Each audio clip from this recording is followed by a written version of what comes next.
Hello everyone. तो आज बात करने वाले हैं खेसारी लाल यादव जी और शिल्पी राज का एक बहुत ही बेहतरीन बोलबम सॉन्ग के बारे में, जिसका पोस्टर आ चुका है और फुल वीडियो सॉन्ग का रिलीज डेट भी आ चुका है। और इस गाने को लिखे हैं प्रिंस प्रियदर्शी जी और इसमें म्यूजिक दिए हैं प्रियांशु सिंह जी। और इस गाने को गाए हैं खेसारी लाल यादव जी और शिल्पी राज जी, जो कि आपको स्क्रीन के ऊपर दिखाई दे रहा है। जिस सॉन्ग का टाइटल रखा गया चेला पिया तो गंजेरी, जिसका टाइटल है चेला पिया तो गंजेरी। और वीडियो में खेसारी लाल यादव जी और चहल सिंह जी, फिट में चहल सिंह जी। और ये बहुत ही बेहतरीन वीडियो सॉन्ग है और ये फुल वीडियो सॉन्ग को रिलीज़ किया जा रहा है। Full video song release in on 25 जुलाई 2024 को सुबह 6:30 AM पर यह फुल वीडियो सॉन्ग को रिलीज़ किया जा रहा है। यानी कल 25 तारीख को सुबह 6:30 पर यह फुल वीडियो सॉन्ग को रिलीज़ किया जा रहा है, जो कि टीजर भी आ चुका है। और आप जाकर teaser Aaradhya films present Bhojpuri YouTube channel पर टीजर जाकर देख सकते हैं।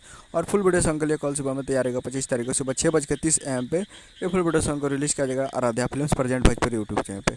तो ये अपडेट था। उम्मीद करूँगा वीडियो चला चैनल को सब्सक्राइब करें, बेल का बटन कैसे कि लाल यादव जी का लेटेस्ट आता है। वीडियो चला वीडियो को लाइक कीजिए, चैनल को सब्सक्राइब कीजिए। मिलता है अगले वीडियो में, तब तक के लिए जय हिंद, जय भोजपुरी।